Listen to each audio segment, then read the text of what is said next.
Hi guys, so as you know, I'm not the biggest fan of Lord Frost, the Brexit minister, but from time to time I have to wonder how he keeps a straight face when he's confronted with absolute idiots and their questions and comments. So you're going to hear from a guy who's part of the European Scrutiny Committee, and he'll attempt to make a comparison that even Lord Frost kindly dismisses. The comparison being made is between Northern Ireland and the island of St. Martin in the Caribbean. Now, St. Martin is an island in the northeast Caribbean Sea, approximately 300 kilometers or 190 miles east of Puerto Rico. The 87 square kilometer island is roughly divided 60-40 between the French Republic and the Kingdom of the Netherlands. But let's hear what the Brexiteer had to say. Thank you, Chairman. I'd just like to sort of pay a thanks to one of my constituents who raised this. Was concerned about the seeming sausage wars developing across the island of Ireland from GB, and had the benefit of living in St. Martin for many years, and noted with some interest that much of the goods that go into St. Martin come from the US, as it's naturally very close, and fresh products, particularly chilled meat products, can enter St. Martin very freely from the US. Now, St. Martin itself is divided in two. The Dutch side, which is non-EU, non-single market, and the French side is one of those oddities under French territorial arrangements, which is fully in the EU and fully in the single market. And yet there is absolutely no border or barrier between the two countries. Obviously, it would be very difficult to feed that fairly small Caribbean island from the EU, so sort of common sense has prevailed. I can only think. What he's trying to get at here is, well, if there's one part of the island that's not part of the single market, and the other part of the island is part of the single market, and there's no border, then why can't we have the same in Northern Ireland? Now, of course, the difference here is that the reason that there are checks taking place is because there's a likelihood of goods moving from Great Britain into Northern Ireland and then moving on to the rest of the European Union, in the rest of the single market. What are the chances of goods moving from the US into this Caribbean island and then traveling onto the single market? Probably zero. But also, this is completely ignoring the political aspect here. Does this guy not understand what happened between 1969 and 1994 in Northern Ireland? But the obvious similarities with the island of Ireland are there. The GB side has all of its rules and regulations up until a few months ago, completely in alignment with the EU, and yet we are not able to sell chilled meat products to EU generally, even though we have this temporary derogation to Northern Ireland.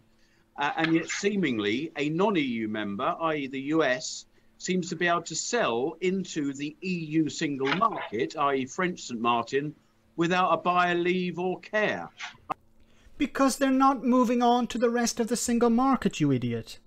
I've asked this of the Paymaster General, whether any discussions have taken place between the Cabinet Office and EU counterparts, and apparently there has not.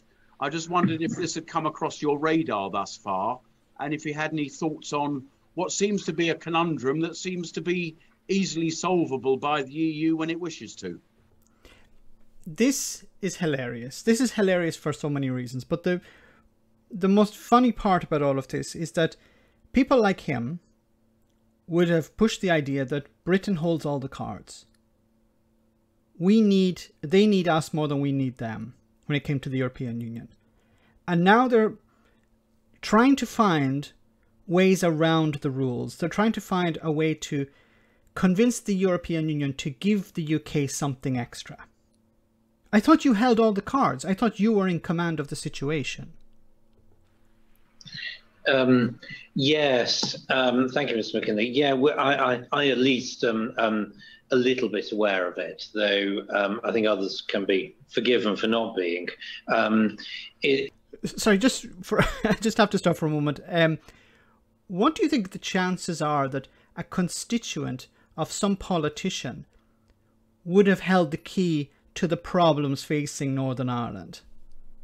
It obviously is. I mean, it's a kind of interesting situation, though. Obviously, the differences are great. It is a much, it's a tiny island, a long way from the European Union. The population is a lot lower.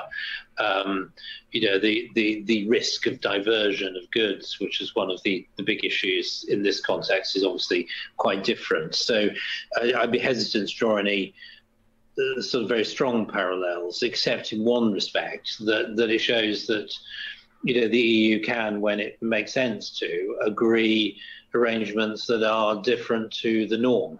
And this is Lord Frost. Now, he was completely right up to this stage, but Northern Ireland is different from the norm. Northern Ireland is a special case. Why do you want more special cases? For example, the reason Northern Ireland is a special case is because Great Britain is a third country. Northern Ireland is part of Great Britain, but Northern Ireland is part of the single market. I'm not familiar with any other third countries that have part of their country as part of the single market. Maybe I'm missing something. Please do let me know in the comment section. But are there other cases where there's a third country that has part of its third country as part of the single market? I think Northern Ireland is a special case. But of course, we're missing the big point here. The reason that there is a border in the Irish Sea is to protect the Good Friday Agreement.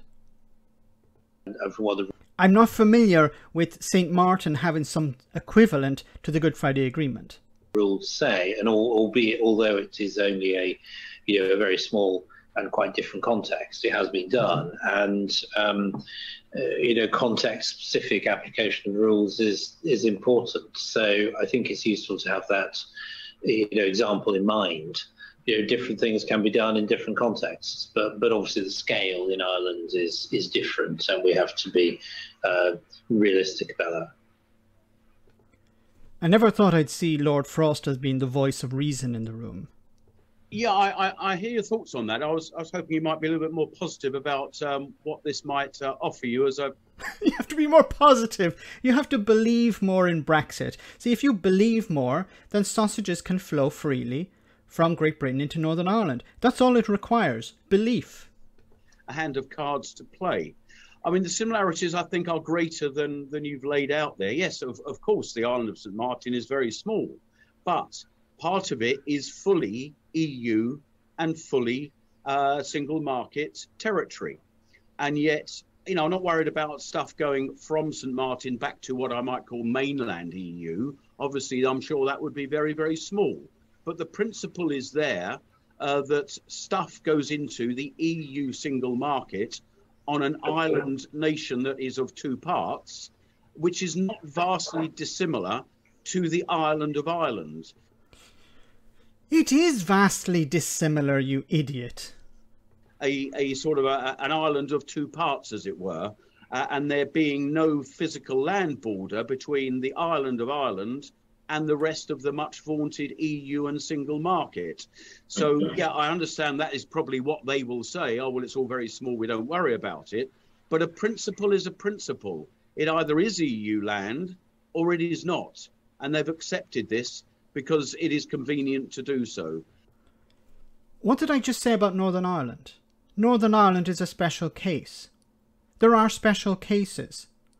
But once again, who's in control here? It's the European Union, not the Brexiteers, not Lord Frost, not Boris Johnson. So you're asking the EU to make a special case for who? For you? I'm wondering, will you put on the table that you will ask your counterparts as to how that is overcome? And yet they seem to have the problem with a Sainsbury's sausage leaking from Northern Ireland into the Republic and then perhaps on to expats living in Spain, because you and I know at the moment we cannot sell chilled meat products into the EU apart from what we've accepted for the island of Ireland, which is all rather bizarre because it works the other way. I will tell you this, Lord Frost. My wife is Hungarian, and there is a Hungarian shop not too far from where we live, and yet they seem to be selling fresh Hungarian sausages on the street of the UK today.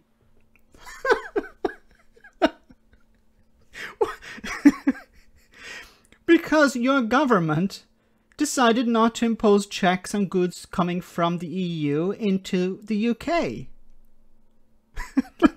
What planet does this guy live on? Really, like, what is the criteria to be part of the European Scrutiny Committee? Is it to be able to fill out a form? You know, a 1-page, 3-question form? Is that it? Is it you have to be able to fill out your name on the form and then you're part of the European Scrutiny Committee?